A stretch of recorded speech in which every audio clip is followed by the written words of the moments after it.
Hello, and welcome back to the Spoilercast, the show where we talk about movies and we don't care about spoiling them, because that's the whole point of a Spoilercast, which there are more of than even just one. When we first started this podcast, I was like, that's a pretty unique name.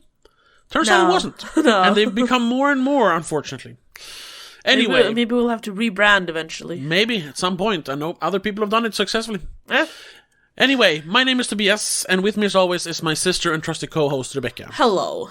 Hello. And in today's episode, we are talking about yet another classic. This is a bit of a follow-up to 3 weeks ago. Yeah, something like that. Where we talked about The Exorcist. The original 1973, which coincidentally became like a 50-year anniversary because it's 2023. 2023, yeah, that's correct. Yeah. It sounded wrong, sorry. Exactly.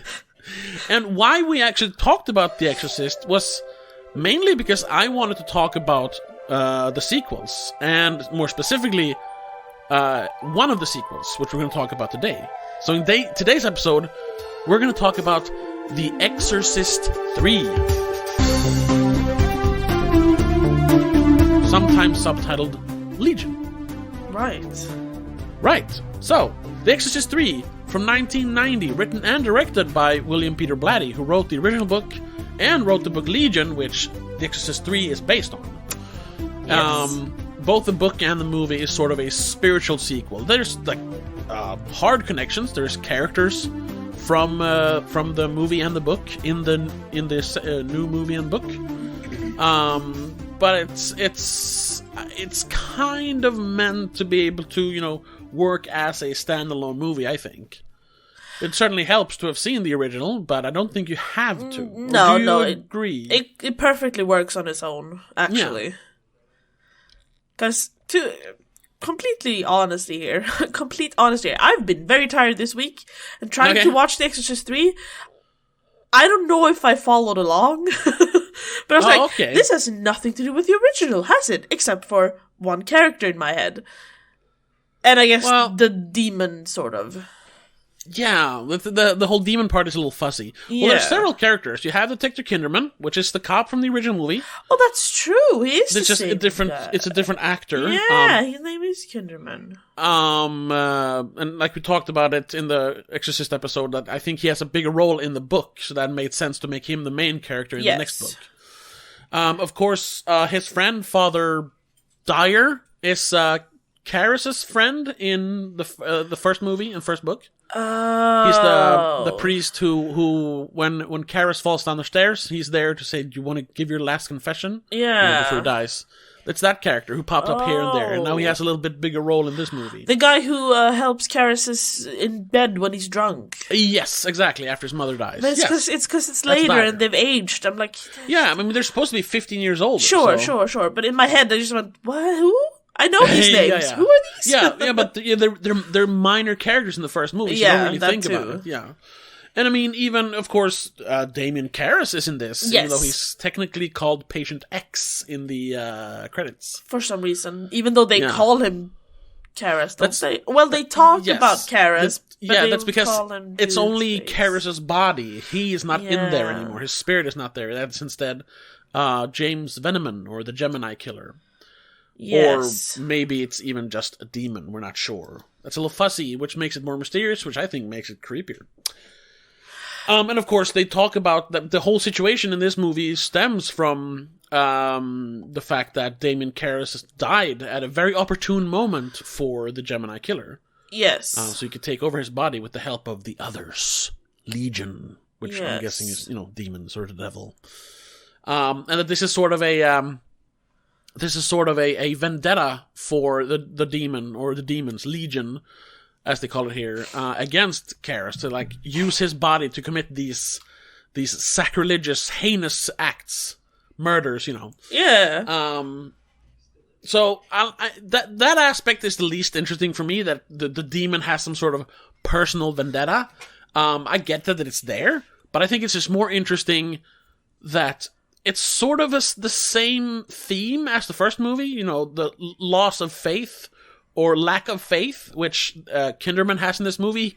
You know, he keeps talking to Father Dyer like, why would God? There can't be a God. Why would he admit things like this? Like, when they talk about the little boy who's been not only, like, murdered, he was first of all, he got spikes driven through his eyes, then he was decapitated while he was still alive, and then crucified while he was still alive. And instead of his head, they put a Jesus statue head on there and painted it in blackface. Like, you can't desecrate a body much more than that, you know?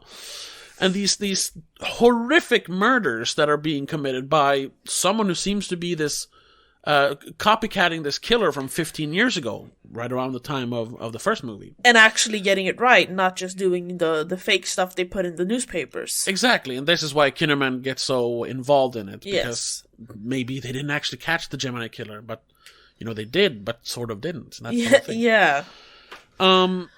So, the actual plot is good. It's, I honestly like that it's a police story. Well, we mentioned this briefly in our, a little bit of a ad read here.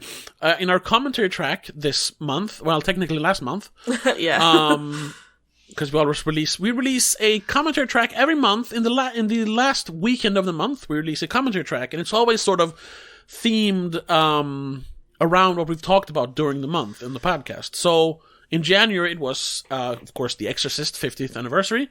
So we talked about one of the very few other good exorcism movies, which is The Exorcism of Emily Rose. One of the few ones that we really enjoy, also, both of us. Yeah, exactly.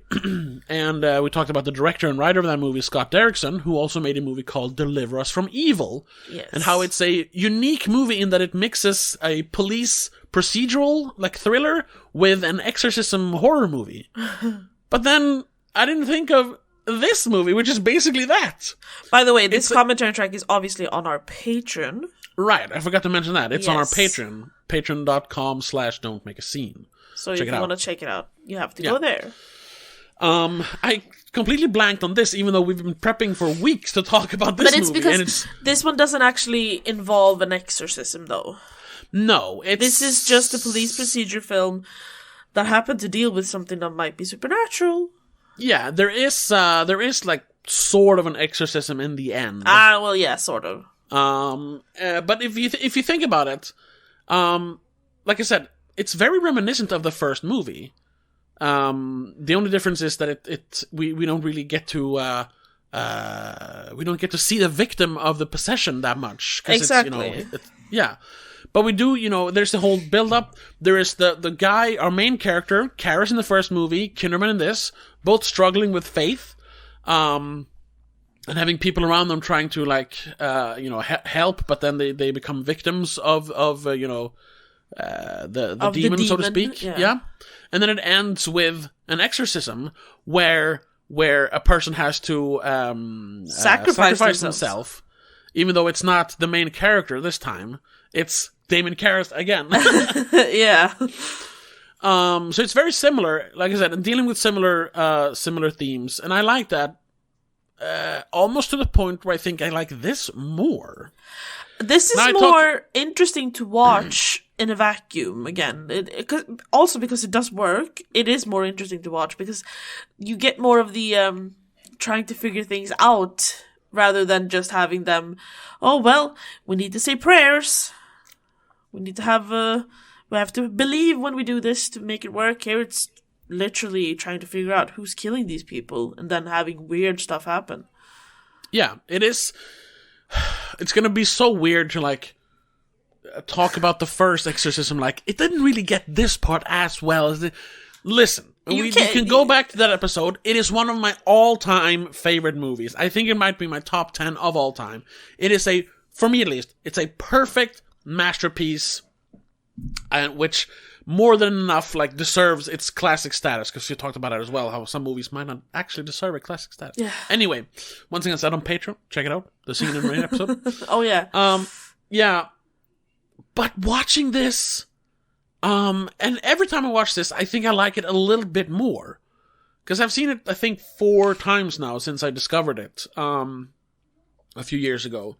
I mean, I knew of it, but I've always heard it was just terrible, that all the sequels were terrible. But then I actually watched the third one, and I was like, what? This is actually pretty good. And then I saw the Relative Media video where they talked about it, and I was like, yeah, that makes sense. And watching it with their, like, commentary in my head was like, oh, shit, oh, fuck. And at this point, I might say that it's... I'd say it's better than the original. Better than the original! Yeah. Yeah. It's more interesting. I'm not saying the original is bad. It's not my top 10 or anything. Yeah. It's a good movie, and I do definitely understand the what do you call it? It has the staying power, the classic status. Yeah, the classic status. I was about to say cult classic, but that's not the No, right word. no, that's very different. The classic status, yes, and I agree to that. Sure, it deserves it, but this is still better. First time in ever I'll ever say that a sequel is better than the original, probably. Yes, that's true. This is one of very few sequels that surpass the original. A lot of people would say Aliens and Terminator 2 is better than Alien and Terminator. I say fuck no. Some people would say The Godfather Part 2 is better than Godfather. I might be able to agree, but I'm not sure. Because Godfather Part 2 was very long. I don't remember Aliens, so I can't really speak on that. I need to watch them again. It's been so long. Terminator 1 is perfect. Oh, yes. Is there any other sequel? I haven't actually seen... I'm trying to think any of the Godfather movies properly. Oh, whoa, okay. Well, that's a future episode. Yeah. That's a long future episode. Yes, that's why I haven't watched them. Yeah. Damn, now I'm trying to think, is there a sequel that's better than the original?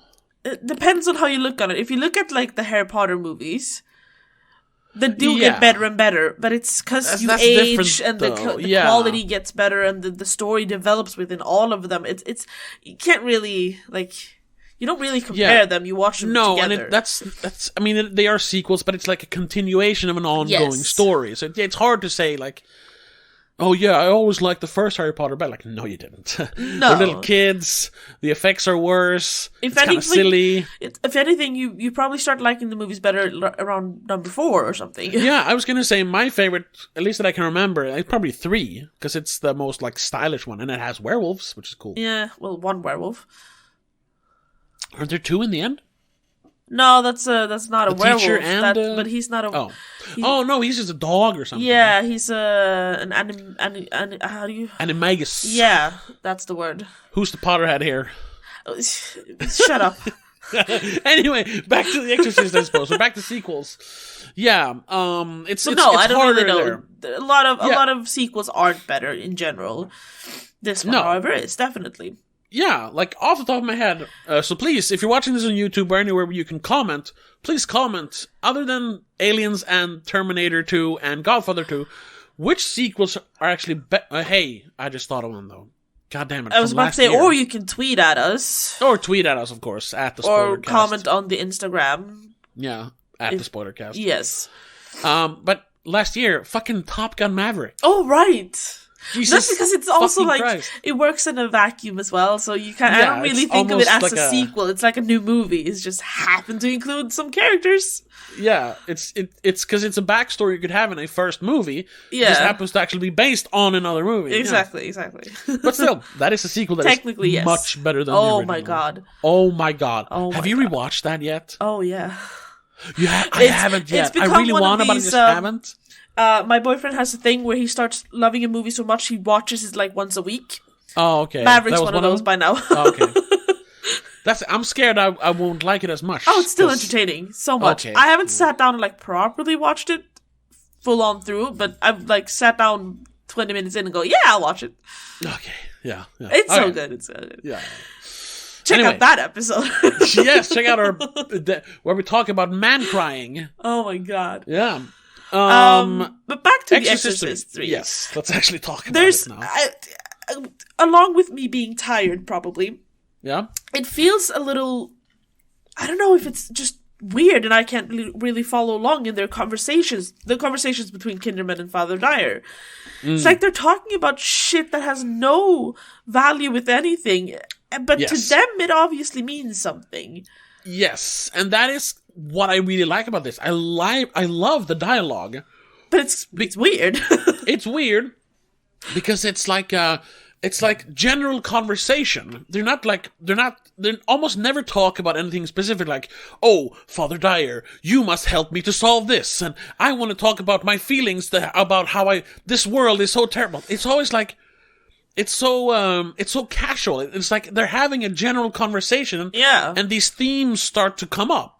Because that's what they always talk about, because, that's the rapport. They both say they have to go and comfort the other, right? Because on this day, for some reason, is it the day Father Karras died? Yes, it's on the day, 15 years ago that he died. So. And that day they decided to go to the movies, to the flicks. Yes, and that's how, in the director's cut or extended version or whatever, the one you watched, it ends with them going to the cinema, watching Casablanca, I think. Or are they just I don't remember. Remember. They do watch, they go to the movies, that's all I remember. Yeah.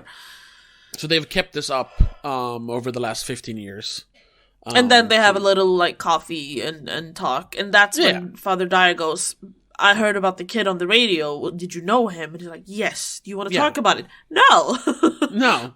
Because it's horrific. Yeah, he gets enough of that on the job, sort of. This is where he goes to escape it.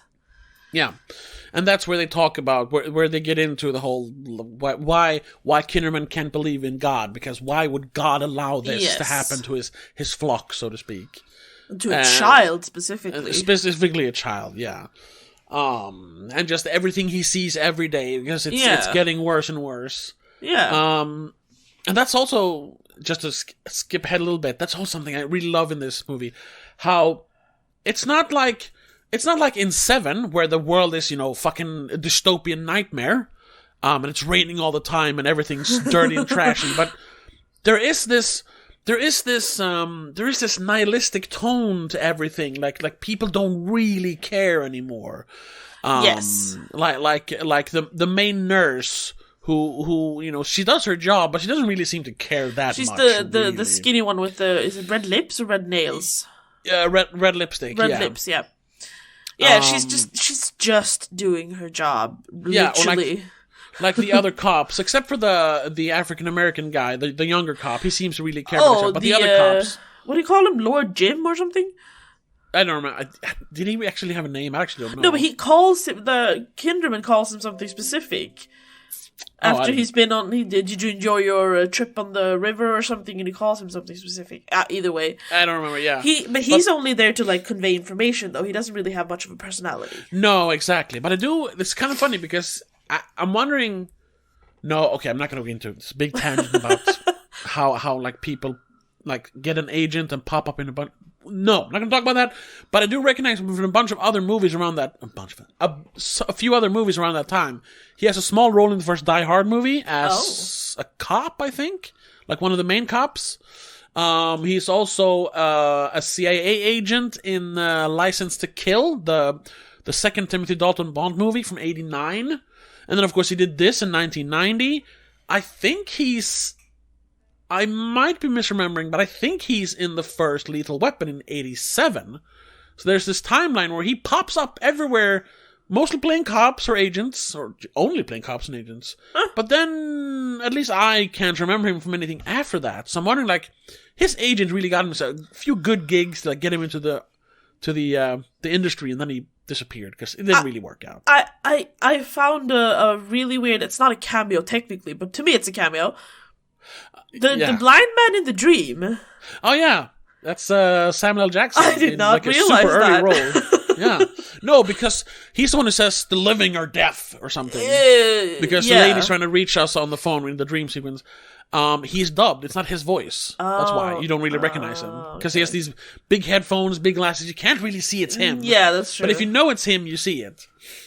I'll have to go through that scene again, because that scene. I didn't clock anything. Like, that is just... except for the fact... I mean, I saw a bunch of things. I was like, are we supposed to know who these people are? No. Or, like, the boy and Father... the boy's there, and Father Dyer's there. Yeah, but that's before Father Dyer... We know that Father Dyer is dead, right? Yeah, before we've seen it, but he has been murdered during that night. So sure, but we didn't know it. Is having a dream / premonition about it. Yes. Which you do realize straight away, because the next scene is him learning that Father Dyer's dead. Which is, subtle hint that, there is, some sort of spiritual connection. Yes. Or an afterlife, because he saw something that he shouldn't know, Yeah. But no, the rest is just supposed to be, strange, because it's supposed to be dream, so it's dream logic, first of all. Sure. And it's also supposed to be sort of like, it's the waiting room before heaven. Yeah, so it's not, what's it called? It's not purgatory, it's just, before you actually get to heaven, or hell. It's the lobby of the hospital, sort of. It kind of looks like a hospital, though. Yeah. But you know what it reminds me of? It reminds me of the dream sequence hospital from the first movie, where Damien goes to see his mother in the dream.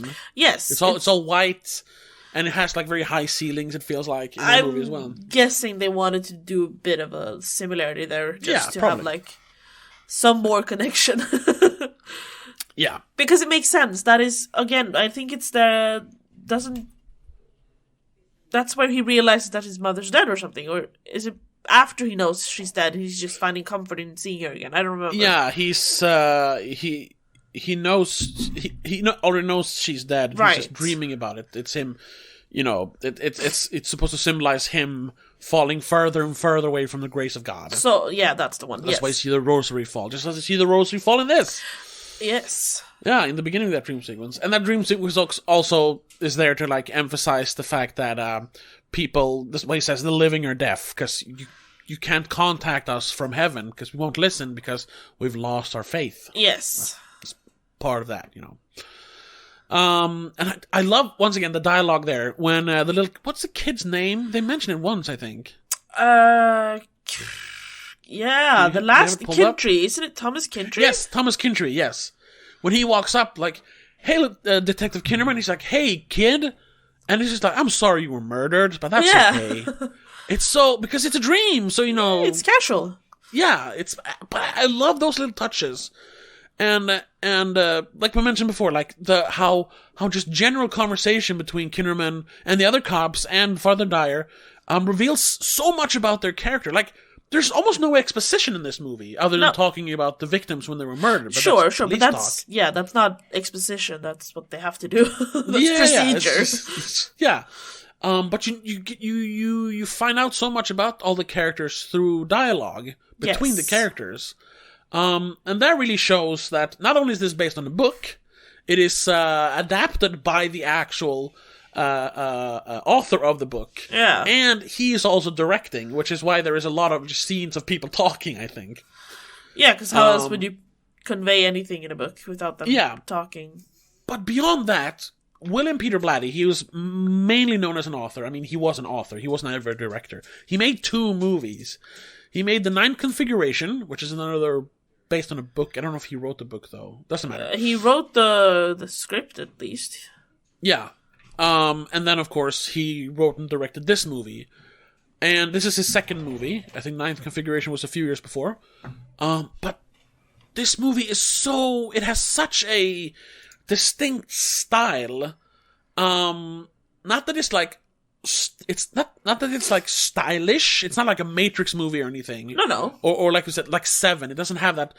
It feels very grounded. There's no color schemes or anything, but there's the way he, like, emphasizes on details. Yes. Which is insane. Like, because that's the one thing, if you've ever directed anything, like a skit or a little thing in school or something, or like me and my friends thought we knew how to direct things, you know that, like, attention to detail is very important. Oh, yes. Just to think, like doing pickup shots, like a hand picking something up instead of just having master shots. It's very important to, like, make the flow of a scene better. Exactly, yeah. Sometimes you need to show how a person just got something in their hand. They can't just show up with it. Yeah, it makes no sense. You need to add a little, pickup shots. Yeah. A little flair. And then beyond that, just, be sure to, like, have, like, the details are important. And this movie is full of, like, details, but also, like, weird details. Especially, the best scene for that is, after after the first priest is murdered in the confession booth. Yes. you only see you don't, first of all, you don't see the old lady, but we know it's the old lady, or we find it out later that it's the old lady who's done it, being possessed by the Gemini killer. The old lady from the hospital, right? Yeah, who's sitting there like little things, 17 of them. The woman from whatever Arrowhead Park, I slit her throat and watched the blood flow or whatever. Yeah, that scene, and you see him. You never see her. Whenever they cut to her side, you just see darkness, which is great. But you see his reactions to it, and then that super weird laughter that is so... It almost sounds like the woman who made the demon voice from the first movie, but I don't think it is. But wait, that lady is called, in this movie, it's Mrs. Clelia, right? The one with the radio and the phone. No, it's the woman in black in the beginning of the movie. Oh. But the voice comes back, so it's not her doing the voice. The voice comes back in other scenes with other characters, so that's supposed to be the demon voice. Oh. So there's some sort of voiceover character here, or voiceover actor. Because in the end, it's Mrs. Clelia who's climbing on the ceiling. Yes, but that's not the lady in the No, okay, fine. See, I'm a bit confused here, but yeah. Yeah. So we never see that, and then we don't see the murder when she murders the priest. Instead, we get shots of the church to a disembodied woman's voice screaming on the top of her lungs. Yes. And then we see the aftermath. We see the blood with that super low, guttural growl. It's not even music. It's just a sound like brrr. I love that. How that permeates everything. It's not music. It's just evil noise. And you see the little kids who were, of course, they were there when someone discovered the priest. So people are in shock. So they didn't even think of and the shielding the children. So they're just sitting there. And the woman walking out of there looking confused because at that point the Gemini killer has left her body. And she's just what are people screaming about? Because she doesn't know what she's done. Right. And at that point, you don't realize that, but watching it in, you're like, oh, fuck. You see that in her eyes. She's just like, I probably need to rewatch it to see those details, though. Yeah. Yeah, there's so many little details like that. And like we said, you don't see the priest's body. You only see people you see him watching reacting, the body. Though. Yes. Just before he dies, you can see him, which, I'm sorry, but that acting was a little bit bad. Yeah. Because it looks like he's being stabbed before he's being stabbed. Well, he's horrified because maybe he sees the demon in there. Yeah, I guess, I suppose. Maybe, yeah. Maybe the eyes are yellow or something. Something, yeah. Well, yeah. You see Karis with yellow eyes later. So. Exactly. It's the yellow-eyed demon, No? Yeah. Wait, what's that from? Huh? The yellow-eyed demon, that's from something. Oh, I don't know. Oh, what? I was thinking of the Yellow King, but that's different. No, never mind. And more details like that, before Patient X or Gemini Killer or Damien Karras is actually introduced, we see him in the cell. We see Kinderman notice him, but not who's that? He just looks in on him and okay. Yeah, and then he gets distracted because then the lieutenant comes in again and goes, "Hey, we got info." Isn't that when we get a scene from inside the cell and you just hear him, "I died," something. I was 21 years when I died the first time. Yeah. And you're just like, what? Yeah, okay. But that's because... Weirdo. That's where they talk about him already awakening 6 weeks ago when the murder started again. Yes. But this is because now he can feel the presence of Kinderman, basically. So that energizes him. And, and, hearing that detail, at first he's like, what the fuck does that mean? But what it means is that this is the Gemini killer. Yeah. He was 21 years old when they electrocuted him in the electric chair. Yeah, that's where you electrocute someone. Yeah, yeah, I know. They executed him, I should have said, in the electric chair. By the way, he's played by Brad Dourif, who we talked about a couple of episodes ago. Oh yeah, in the Patreon episode about Child's Play. Yes, yeah. Check that out as well. Patreon.com/NoMaxine. Once again, one of the best actors of our time. Oh, yes. Criminally underused in movies. But every time he shows up, it's just oh, yeah. Even great job here. I don't know if you remember this, but when we did, about a year ago, we did, as a companion piece to Scream 5, we talked about Scream ripoffs. like Yes. Valentine and something else, and then urban legends. You remember that one? Yeah. Probably the worst of those ripoffs. He has a very small role as like the gas station attendant in the beginning of that movie, where the first urban legend, someone's in the back of your car. That legend. Yeah. He's the creepy guy at the gas station who tries to stop her from leaving, and she's scared of him, but she should be scared of who's ever in the back of her car. So even in that small role, I don't know if you remember, he's great! No, I don't actually remember that as him, and I okay. can't even find it on his... Maybe I'm misremembering, but I'm pretty sure that's him. It's possible. It's not impossible, at least. Yeah. Either way, yeah, he's great. And talking about dialogue, he has so much just salacious, delectable dialogue in this. And yes. The way he delivers it, like how he enunciates every word, like it's almost like he just enjoys being able to speak again. Every word comes out like this. Yes. He doesn't slur a single syllable, especially when he talks about the victims. And there's this little pauses. Sometimes his voice is both, I think, in editing but just by him, like it gets lower in pitch. And he really emphasizes certain details. It's supposed to sound like the demon voice, I suppose. Yeah, I think so, yeah. Because we also get Father Karras' voice at times, right? Yeah, because... and that's kind of funny, because it is... First time you watch it, maybe it was for you as well, it's a little confusing why that patient X, so to speak, is played by two people.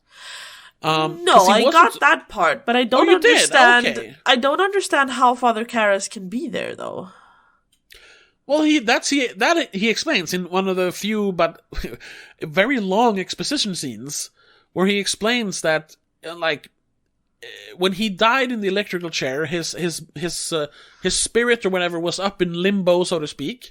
But they, Legion, the demon, whatever. Yeah. Had kind of, taken a liking to him because his murders, his crimes were so heinous, and they were like against God, basically. So they were it was feeding them, basically. Yeah, it was because they talk about that. Originally, he killed his father to shame him, because his father was a pastor. I don't know what the difference, priest, pastor, whatever. A religious man. Yeah, and he kept killing people in a sacrilegious way to shame his father's memory. So I guess that, makes you very, interesting to demons. Sure, of course. They always want to piss off God. To the Antichrist, yeah.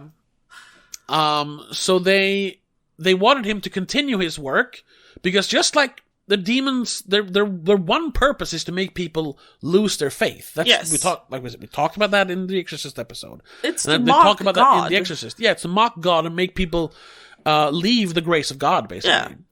Yeah. And the Gemini murders are so horrific and we see this in Kinderman. They make him lose his faith in God. There's no God in a world where a guy like James Veneman can go around crucifying little children and cut their heads off.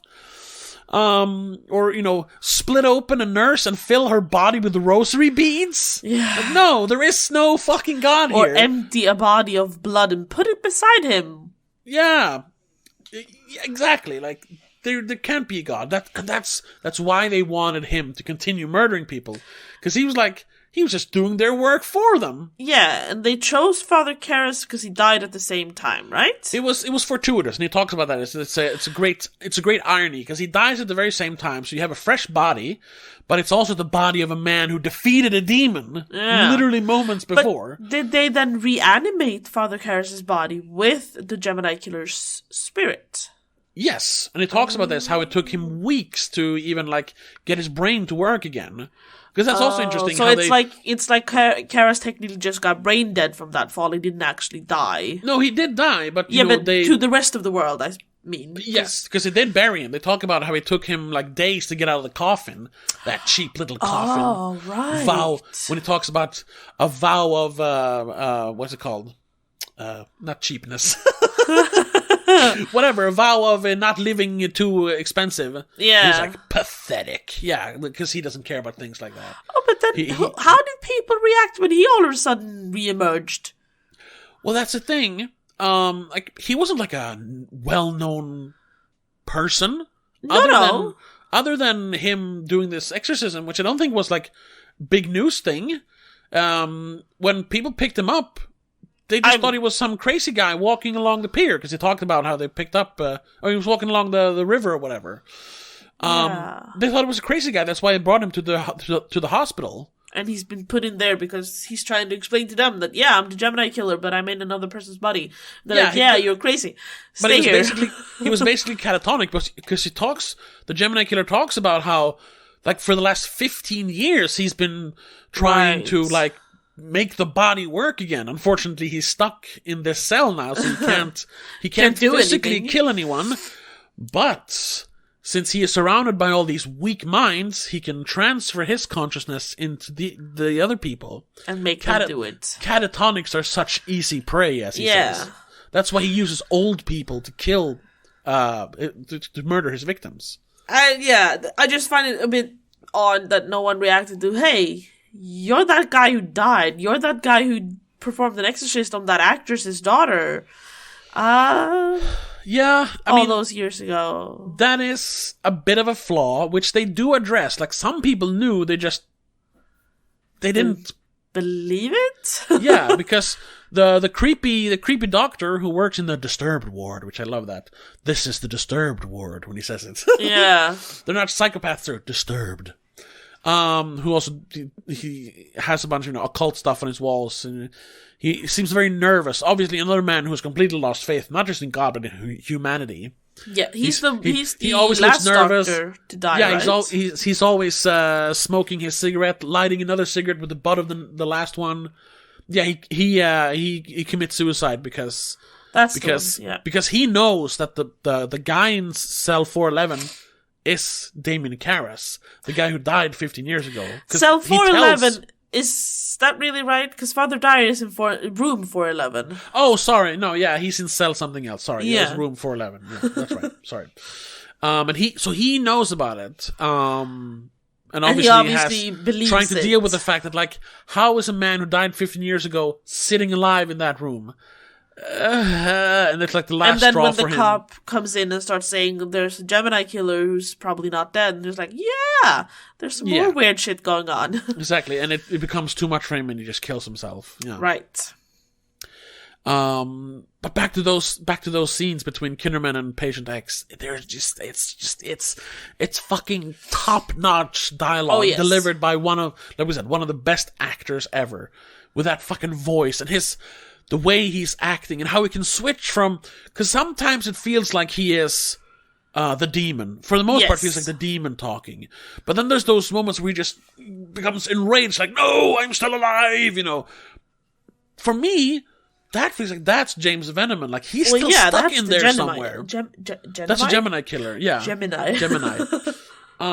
So he's almost like pissed that the demon is have taken control of him in another body. So there's like 3 people vying for control in there.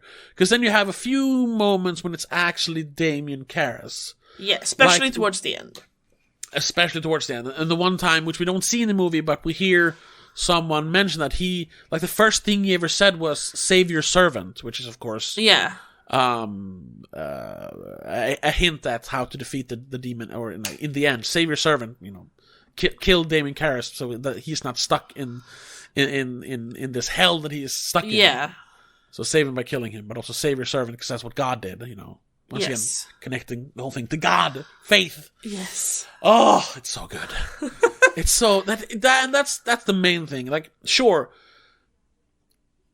it feels a bit choppy here and there.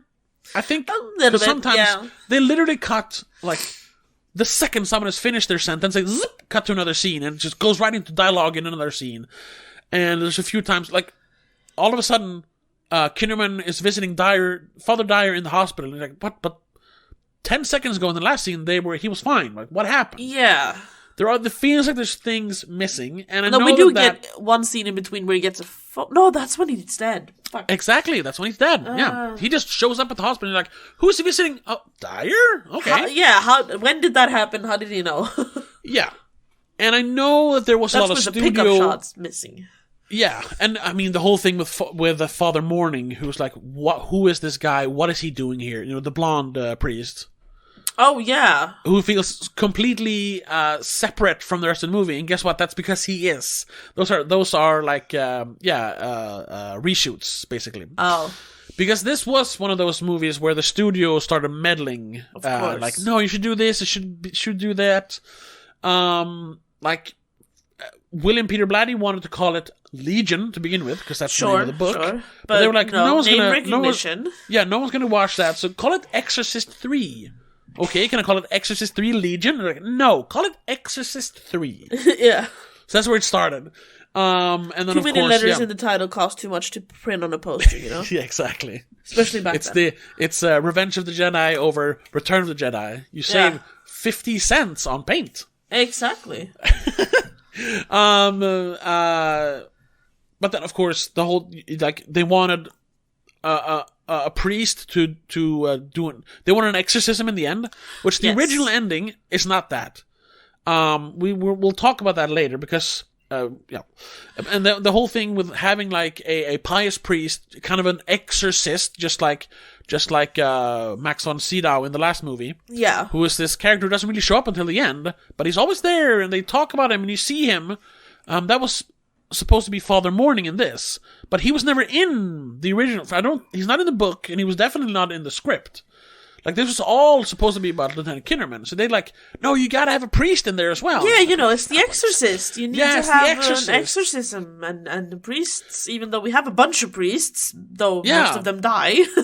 So there was a bunch of that, and like I said, there feels like there's stuff missing between where Dyer is fine and Dyer is dying. There's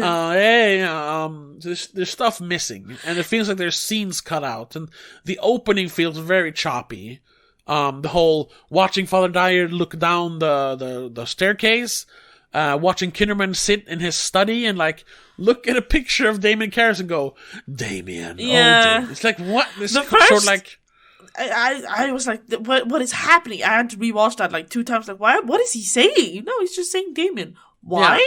And because I have it on Blu-ray. I have the cheapo collection box I bought. I've never watched that version of the movie.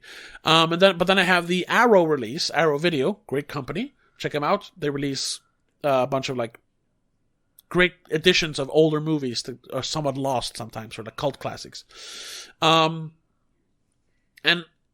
that Arrow Blu-ray that I bought, it has 2 versions of the movie. It has the original theatrical release, but then it has one that's called The Exorcist 3 Legion, which is a version that was thought to be lost for a long time, like stuff that ended up on the cutting room floor. Things that the studio made Blatty cut out. Yeah. It's put back into the movie. Unfortunately, Blatty is dead at this point, so he wasn't involved in doing that, but they went like by the original script and looked at like storyboards to try and like faithfully recreate what he wanted to make. The actual Legion movie he wanted to make. So there's a lot of like shitty, because they couldn't properly remaster it because some of it only existed on like videotapes. So it's this horrible like change in quality, but it's okay, you know. And that version is better. It is story-wise. It's more story-wise. And it starts without those stupid introductions of Dyer and Kinnerman. And I might be just jumbling them in my head, but I'm pretty sure that the theatrical version on that Arrow release also doesn't have those introductions of Dyer and Kinnerman in the beginning. That just starts with the shot going down the street where you see the kid with the rose. Oh, you mean the demon scene, I suppose, or the demon flying through the city? Yeah, and the scene of the Jesus statue opening his eyes. Once again, another great detail. Yes. Like, who would even think of doing that? I need to ask. Because it never comes back. There's a bunch of statues that are weird in this movie. Yes, there's the priest statue later in the not the church, but the place, whatever it's called. Looks like the Joker. Yeah, and he holds a knife. He looks like a demon vampire Joker or something. And of course, the decapitated Jesus statue in the hospital, which is a callback to the Jesus head, a Jesus statue head. that no one noticed that none of the cops noticed I love that. Like, hello. Just zooms in around time to time and like, hello! Because I want to talk about that scene. That scene where we see that strange demon Jesus statue with the knife. And what is that scene? Where the lights start to flicker and that lady comes with the speech and it scares the shit out of... Is it Kinderman? I think it's Kinderman. Yes, he's there to talk to like the not the bishop, but like some sort of arch guy. Main priest. Of the priests. I don't know religious things. It's the guy who is talking to Father Dyer in the beginning when we see he asks about the priest Olympics to their, and to their sponsors. Right. Well, it's Lee Richardson who plays university president, isn't it? I don't. Maybe I don't know. Could be. I'm not sure. Well, he's there to talk about he's there to talk about Damien Karras, right? That's what I'm not sure about. Because the conversation they have is completely lost to me. I have no clue what they talk about. Because then all of a sudden lights start to flicker and weird winds come through the house and this starts making noises and Kinderman is like hearing shit and then all of a sudden this lady just turns up with a speech and a black raincoat. When they just zoom out to look at like a hallway where you think you're gonna see like a demon or something, it's the weirdest statue in the corner. Yeah, it looks like a Joker statue. Or like it looks like Count Chocula, you know, the series. No, it doesn't. Yes, it does. No, he looks like a cartoon. That guy doesn't look like a cartoon. Like a cartoon? No. Okay. He looks like a Joker from like the early 2000s comic books, I think. Yeah, a cartoon. No. Anyway, I wonder if because that's where I'm like, maybe because that feels like a scene that the studio said like, we need a creepy scene where we get a scare. Yes, like just shoot a spooky scene. Add some creepiness. Yeah, which I don't like. Because studio interference is like 99% of the time it's bad. Because studio heads and producers, they don't know movies. Most of them don't add value. They add jump scares. Yeah, there are producers that do, but they're very rare. Sure. But that scene I really like because it's like. Because it's when they mention Damien Karras' name, he says Karras, that's when the door starts opening and you see the paper flickering. Ah, yes, that's right. It's like his spirit is there, once again, like showing that there is an attempt to like bridge the spiritual world with the real world. Right. But Kinderman reacts, of course, and once again, in this Netflix version, I don't know if it's just better sound or if I just didn't remember it, but I could hear all these voices that I did not hear on my Blu-ray. We could hear people like whispers. Yeah. It was super creepy. Once again, like in The Exorcism of Emily Rose, I want to hear that 1, 2, 3, 4, 5, 6. Yes. I haven't gone back to watch that yet. But oh my God. And it's him just like... Oh, shivers. Sorry. Yeah. Him just going at like, what the fuck is going on? It just won't stop. Goes on for minutes, it feels like. And then, of course, they bookend it with a when the lady runs into him. Yes. For some reason, she's running through a dark, like, church-looking building in black raincoat and rain hat. Yeah, a huge white hat. Black hat, yeah. Like, of course you're gonna scare someone, lady. Yeah. But I do like that scene, because it's just like the spirits are among us, basically. Yeah. That's what that scene is saying. But because I was too tired, I think, it felt kind of disconnected, though. Like, it was very random. But that's the thing, a lot of the scenes feel a bit disconnected, but they work. And I don't know if I'm being hypocritical here, talking about how everything should be connected in a movie, but I kind of like that. They are like little inserts of like they're setting tone, setting mood, and like almost like adding to the theme of spirituality and faith. Yeah, I suppose it does. And it's so different because you rarely see something being disconnected like that, but still fitting in somehow. You don't see that a lot in movies. I really need to watch it again to actually appreciate it. Yeah, because I really think because this got terrible reviews when it came out. Oh yeah. I don't understand. It's got a Metascore of 48. which is bullshit. Like, even if you don't, it's not as good as the original. This is clearly should be up in the like high 70s for me. Just on the like the merits of like acting and writing. Like, George C. Scott is amazing in this movie. He is like, he is just a guy who does not give a fuck anymore in this. And he does it so well. In the first scene when he's talking to his police buddies and he's pointing out some sort of like detail, the other guy, and he's like, "Hey, you're a racist." Yeah, and he starts talking about his test like, of some sort. Yeah, where he made fun of rabies. And like, "Hey, those are the Jewish priests." And like, and once again, like, because that's the shit he points that shit out because once again, like, nobody cares in this world. Everyone just hates each other. There's racists everywhere, you know. Yeah. I love that detail. How he's always screaming like, "Well, it's in the file." It's not in the file. It's not. Yeah. Shut up. You know, I love it. He's just over it. Zero fucks given should be his face. You know, that meme. Just like, because he does not give a fuck anymore. No. He's too tired. Like, he's literally lost all faith. Or the what are they called? The guys who do the autopsy. The coroner. Yeah, the coroner. The coroner for the police officers when he's showing off the bone cracker thing that they cut off the nurse's head with. Right, yeah. He also seems to like, he doesn't seem to like care that like, oh yeah, we just got a new bone cracker.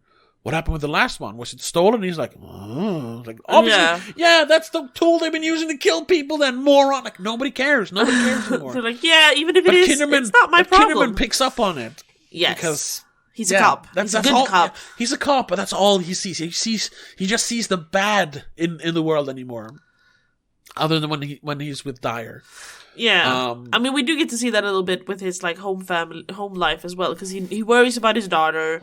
Yeah, as soon as she has to leave the house, he's like, "Oh, but again, and it's late." And he's annoyed at his mother-in-law's comments about Jews when she's "They're wackos." I mean, he doesn't like his mother-in-law in general. Racist to her as well, but you know, you can't really to your mother-in-law. No, exactly. But he can't avoid her and the carp she's got swimming in the bathtub. Yes, because otherwise he's going to kill it. And Father Dyer literally can't stop laughing as he's talking about this. Which for him, he realizes it's funny, but honestly, at that moment, for Kinnaman, that is like the biggest plight in his life. He can't go home because there's a goddamn fish in his bathtub. Who's been swimming up and down for days. Yeah. Oh, it's so He hasn't been able to shower. And you're standing very close. I haven't. I know. You're standing close to me. Can you tell? I haven't bathed in 3 days. And it's so good. Such a weird combo, but a very good one. Yeah. That's another thing that shows that this is made by a person who usually writes books. Yes. This is super dark, super heavy themes, but it's also hilarious. Yes. And it works. It never feels jarring. Like, it can be funny in one scene, super dark in the next. Like, you have the whole, they go into the cinema in the beginning, police business, when he just walks past the ticket guy. Funny. They talk about the carp. Hilarious. Yes. The very next scene, they're eating in that bar, or whatever it is, restaurant. Diner? Steakhouse? Diner, yeah. Something. Where we have another cameo, by the way, by Larry King, who's... You can't recognize him because he's young in that movie. Yeah. He's always been old, but I guess he was young in 1990. And he's in it for like 1 second. That's literally because he was walking down the street. He knew William Peter Blatty. He's like, "You want to be in the movie?" He's like, "Okay." Basically. But yeah, so that's the next scene after them talking about the carp. And that's where he, like, you know, he starts talking about why he doesn't care about, he doesn't believe in God anymore. And he's like, come on, you believe in God, don't you? Like, and then he starts bringing up the details about the Kintry boy. Yeah. And you can see Father Dyer just barely being able... Once again, he can't keep his composure, but this time he's not laughing. He almost starts crying. He's worried about him. Yeah. And then the lady comes up with the coffee, and they both are like, oh, no, thank you. This is the like, awkward interruption. They're both like visibly shook over the details when he talks about them. But once again, it works. Yeah. Hilarious in one scene, horrific in the next, but it doesn't feel jarring at all. No, because the main character is, no matter what he's talking about, he has the same, more or less the same way of saying it. That's true, and that helps a lot. Once again, I feel that's a combination of amazing writing, of course, since you have the original author, great performance by George C. Scott. Yes, but then also William Peter Blatty being able to rein all that in his directing. Yeah. And once again, I just want to point out, this is his second movie he's directing. It's insane. I really wish he made more movies, but he died, maybe I'm wrong, but I think he died not too long after this movie. I might be wrong. William Peter Blatty. 2017, actually. Oh, okay. Well, then he could have made a lot more movies. What the hell, man? He directed 3 movies. Oh, he did? Wait. Oh. Yeah, no, they're counting The Exorcist 3 Legion as his movie, as a separate movie. Yeah. And then, Ninth Configuration. Oh, that was actually 10 years before this. I really gotta check that movie out. Anyway, yeah. So, even like, so we talked about, like, sure, it's not flawless. No. There is obviously, because there's these weird cuts, which sometimes feels like it's a studio interference, but he makes them work. And just to go back to that, because we talked about, that's where we started talking about studio interference. The fact that Jason Miller, who plays Damon Karras, at this point was kind of, I think he was an alcoholic. Right? It might even have been that when he made the first movie. Oh. So he was like in bad shape. I mean, he looks old because he is older, but he looks haggard. Well, it's fine because he's supposed to be demon possessed and it's psychotic as well. So it's not makeup. That's just how he looked. No offense. Because I think he had problems with the drink, so to speak. So he had like trouble even remembering lines, and he was slurring lines. And like, we understand that you want to work with him because he was in the Ninth Configuration as well. So I think he had like a working relationship with Blatty. But like, it just didn't. It wasn't happening. It's like they needed someone else to like do his scenes, so they got Brad Dourif to do it. But in a way, it works. Like that made it better almost. Yeah, and I know that was not the original choice to like. They wanted to replace Jason Miller completely, and just have him say like, yes, but that wouldn't have made sense because then like, why? It's not his body. Yeah, you can just say that he's been possessed. Then you need to show it as well. Yeah, so instead it is.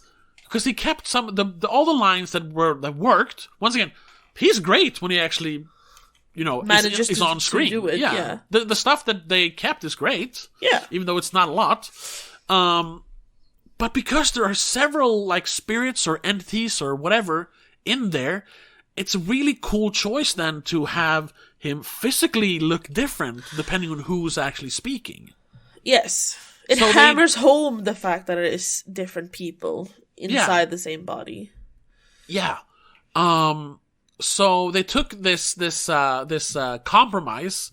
That's not really, it's studio interference, but it's also like Blatty knew like I can't use what we've shot with him. They're like, okay, pick another guy, reshoot every scene. He's like, no, I'll keep the scenes that are good, and then we'll just add on Brad Dourif. They probably like reshot everything and just cut it together perfectly. Probably, yeah.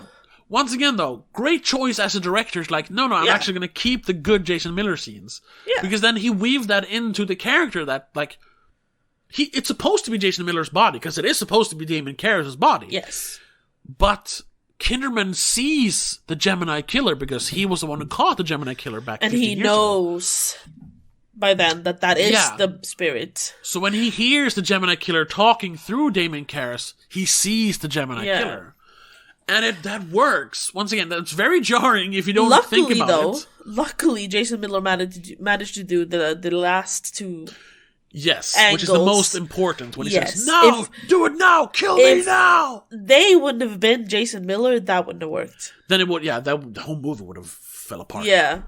Because that's the most important part. Because once again, it's him, fighting the demon for control over his body, and for this 1 second he managed to take control over his body again, instead of throwing himself out a window here, he tells Kinderman to shoot me, kill me now. Because once again, that's how you stop it. Once again, call back to the original. Like, they literally defeat the demon the same way, but with bullets instead of a staircase. That's a question I have, though. Because, okay, so in the first movie, we don't have a name for the demon. In the second movie, we get told that it's supposedly Pazuzu. Yeah. Dumbest demon name ever. Is this supposed to be another demon? Or is it Pazuzu again? No, listen, don't even bother with the second movie. So it's not supposed to be the same demon as in the first movie at all. It's just a demon. Those are, you know what you're doing now? You're world building, and that's ruining the story. No. Because it adds nothing to the story to figure out who the demon is. It's just evil. It's a demon. This is what I'm talking about. The question why I'm questioning it, though, is if Father Karras' sacrifice actually worked, or if it was completely in vain and the demon kept roaming around in the first movie. And ended up with the Gemini killer, and then ended up going back to Karras to fuck with him, going like, yeah, you know what? I'm not gonna let you die here. Or is it, I don't know. The thing is, Blatty wanted to tell another story about faith, because he was a big Christian. So that's what I'm saying. It's more of a spiritual sequel, even though there are connections to the first movie or first book. Like, whether or not, like, obviously his sacrifice, like, if you want, because you're getting into like plot nitpicks, not story details. Like, yeah, the demon got out of Karras. No, wait. It is obviously another demon, if you want to do plot nitpicks. Because it's the demon that helped the Gemini killer get in. Or maybe that's... Now you see, that takes away from it. I guess. I'm just curious. Yeah, but why? I don't know. It doesn't... If you find out which demon is who, does it add anything to the story? No, I just want to know if his sacrifice actually helped. Yes, it did. It saved Reagan. Yeah, that's true. Which is, once again, what the second movie ruins. Like, oh no, it's actually sort of in there still. Like, no, it's not. And also, that movie naming the demon, and there's a connection. Like, oh, there's saints all around the world that like conduits for. Like, no, your world. that bit. This is not a world we're building. It's a story we are telling. I just feel bad for Father Karras then having to deal with two demons inside him. But once again, Karras is only, since he's a side character here, he is he's an avatar for religion, for believing in God that has been defiled by a demon.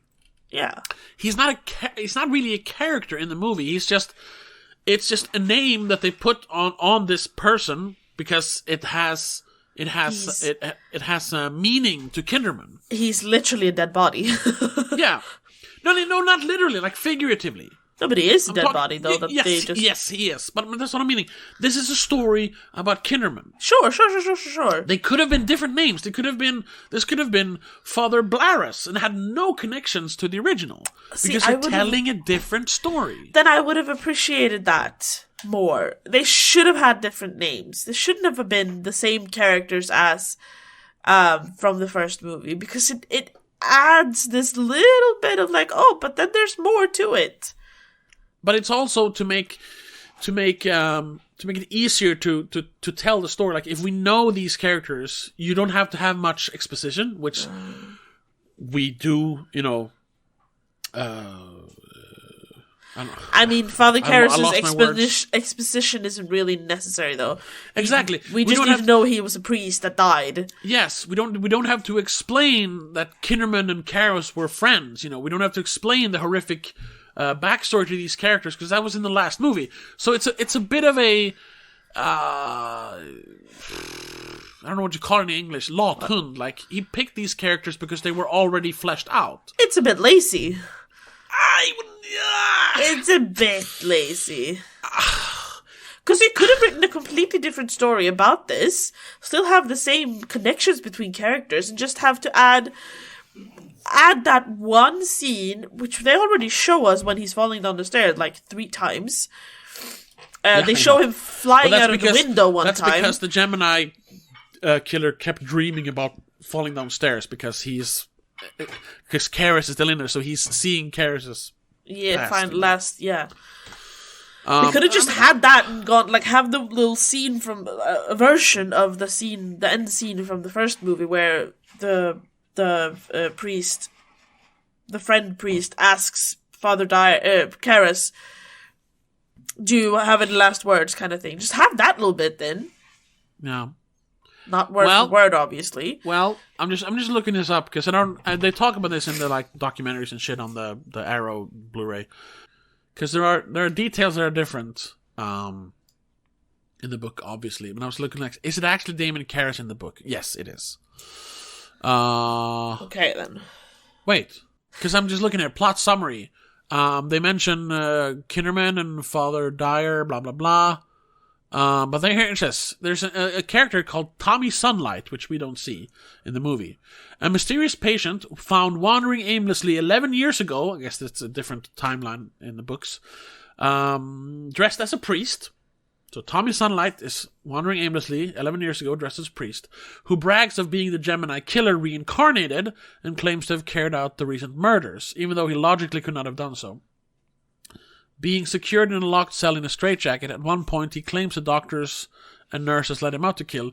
He also looks identical to Damien Karras, a priest who supposedly died in The Exorcist by falling down a flight of stairs. So it is a different. It is not the Gemini killer's body. It is technically someone called Tommy Sunlight that looks like Damien Karras. So I don't know if it is Damien Karras. I don't want to read too much. Yeah, because if you read the blurb on Letterboxd, they point out that a deceased serial killer. It eventually leads him to a catatonic patient in a psychiatric hospital who has recently started to speak, claiming he is the Gemini and detailing the murders, but bears a striking resemblance to Father Damien Karras. Yeah. Not that he actually is him, which is why he's Patient X and not Damien Karras, because he technically isn't Damien Karras then. No. He just looks a lot like him. So that's probably something they really emphasized because that they can connect it more to the last movie. Yeah. And they could bank on the name, The Exorcist. Yeah, I guess. It also says here, the storyline of the novel mixes horror and whodunit. A police detective, Lieutenant Kinderman, investigates a series of murders that have all the hallmarks of a long-dead serial killer who was shot by the police. The body was never recovered. So that's different from the movie, because in the movie they execute him in prison. Yes. Here his body disappeared, so... Or in the book his body disappears. It makes more sense, I suppose.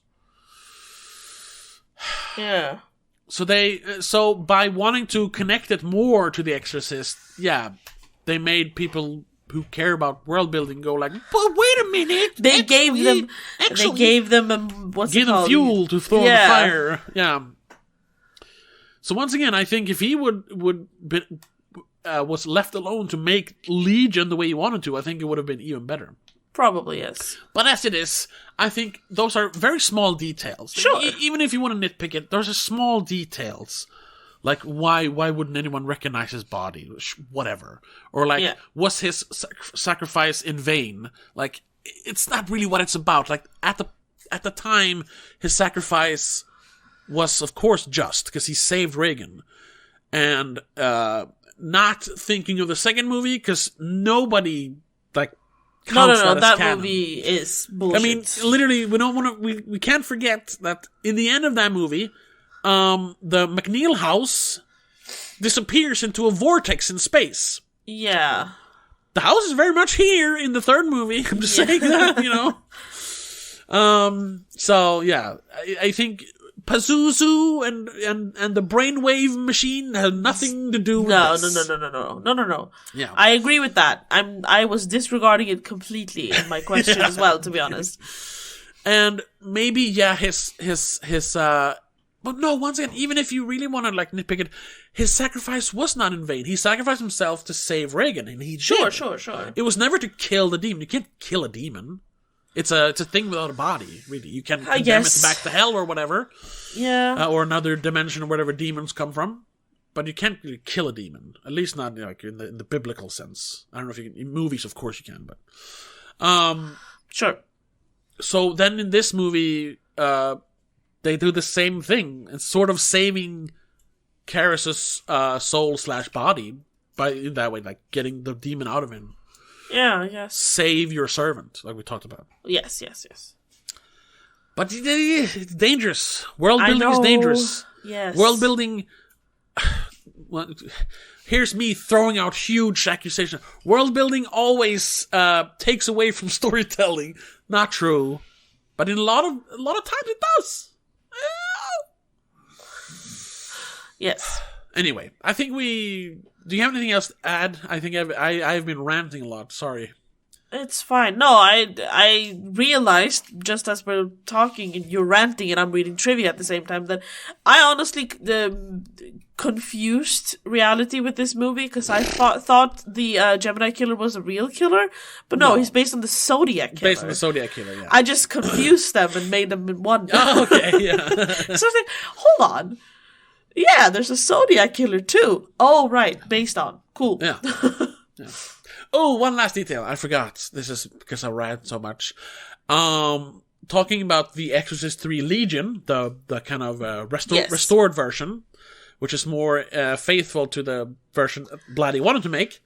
The ending is different there. Because the whole Father Morning going in to do like an exorcism is not there. Father Morning is not in that movie. Which is not hard to cut it, because he's in like 3 scenes anyway. Yeah. But... and it's kind of funny because it's the ending that William Peter Blatty wanted, and that ending is literally just after Vivica Lindfors, I'm pretty sure, the old lady in the nurse outfit tries to cut off Kinnaman's daughter's head. Yes. That's when he goes back to the hospital, and that's where we have the whole final confrontation. Yes. Where we once again get great dialogue with I believe in filth, I believe in hatred, I believe in disgusting things, I believe in hatred. Yeah. Where it's his way of believing, and I believe in you, God. I didn't even realize he was a Swedish actress. No, yeah, it's Vivica Lindfors. Yeah. But she's only in that one scene. I don't know why. Either way, and that's where we get the whole thing, and then no, Kinderman, do it, kill me now. The original ending. It's that whole sequence, or no. It's him walking in there. No Father Morning, no blood in the, no crucified Karis coming up through the floor, no lightning, nothing. It's him in one. Maybe they didn't do all the pickup shots because they said no, we're not going to use this. But there's just one locked off shot, just like when they talk, but from the other way. So you see the door. He walks in. It's Brad Dourif like, oh hey Kinderman, I guess you're back from one of our top. And then he just pulls the gun, shoots him 4 times, and walks out the room. Oh, that would have been cold. Yeah, like I understand it because it's more grounded. Like, because that's what he wanted. He wanted to be grounded. He didn't want a grand like fire and brimstone like showdown with the devil in the end. That's not what he. That's not. No, it doesn't really fit in with the movie. But it fits awesome in more scene. with the Exorcist too. Yes, exactly. But it is a great scene where you get all that dialogue when he talks about "I believe in filth." I love that whole monologue. It's so amazing, and you get that "now, kill me now" scene, which is perfect. Which is also impactful and yeah, very impactful because once again it shows Karis having faith enough to like defeat the demon, if only for a second. Even though it's not supposed to be Karis. But it is. It looks like Karis. Yeah. I want to read the book, just like with The Exorcist. I want to read the book. I'm putting my foot down. I'm doing that this year. I'm going to read both Exorcist and Legion. Maybe that could be, for that other project. Yeah, which we should actually start talking about producing. But whatever. Yep. So that original ending sucks. Like, yes. Yeah, the Legion it's boring. The Legion cut in general is great. But that ending ruins the entire movie, unfortunately. Because even though it doesn't fit in, that epic showdown in the end is so good in the theatrical cuts that honestly, to make a perfect cut would just be, do the Legion stuff. And then put in the theatrical ending. The original, yeah. Anyway, that's gonna have Speaking to be of endings, this is the end. This is the end of this episode. I don't know. We didn't talk about like ratings. I rated it a 5. I need to rewatch it. I can't really rate it. Yeah, but I gotta ask, because when we did the Exorcist episode, it was kind of the same. Like, I loved it. You were like, yeah, it's great, but it's not really my kind of movie. You seem to be liking this a little bit more. This one is better. Yeah. But I gotta ask you, like, have my insane rantings changed your mind about it? Because The Exorcist, it didn't. You were like, still fine, you know. Yeah, no, it's only convinced me that I need to rewatch it when I'm not too tired and I can actually see details. Okay. Well, that's to good. Appreciate it, I suppose. That's good. That's my goal, you know, to make people reassess movies, I suppose. Yeah. So that's good. But yeah, that's gonna have to be it. Oh, by the way, do you want to say have you rated it on? No, I don't know yet. I need to rewatch it before I can rate it. Yeah. So I'll get back to you on that, or you can check out our Letterboxd, both of ours Letterboxd, I suppose. Yeah. If you want to see our ratings. You have mine linked in the link tree. You should probably add yours since you're using it more. I should probably add mine, yeah. So there's a link tree with all our socials on there. And also, everywhere. Once again, check us out on patreon.com/don'tmakeascene. Next week we're doing the 4th Exorcist, which I've heard is the worst one. I've never actually... For Patreon, yes. Yeah, for Patreon, yes, exactly. I've never actually been able to finish it, but it's kind of funny because there are 2 versions of that movie as well. So we'll talk about that. Oh my god. Yeah. That was even worse, though, because the director's he had shot 60% of the movie, and they were like, this is terrible, you're fired, and then they just reshot the entire movie without a director. Which we will talk more about in the Patreon episode. Yes, so check that out on patreon.com/don'tmakeascene. But that's for next week, so until then, have a good one. Bye. Bye. The Spoilercast is part of Please Don't Make a Scene. It is produced and directed by Tobias Vedén and hosted by Tobias and Rebecca Vedén. Executive producer is Annika Vedén and Laura Kinney. I also want to give a huge shout out to all our patrons over on patreon.com/don'tmakeascene. Mom, Dad, Laura Kinney, Danny Del Gaiso, and Mac and Mom.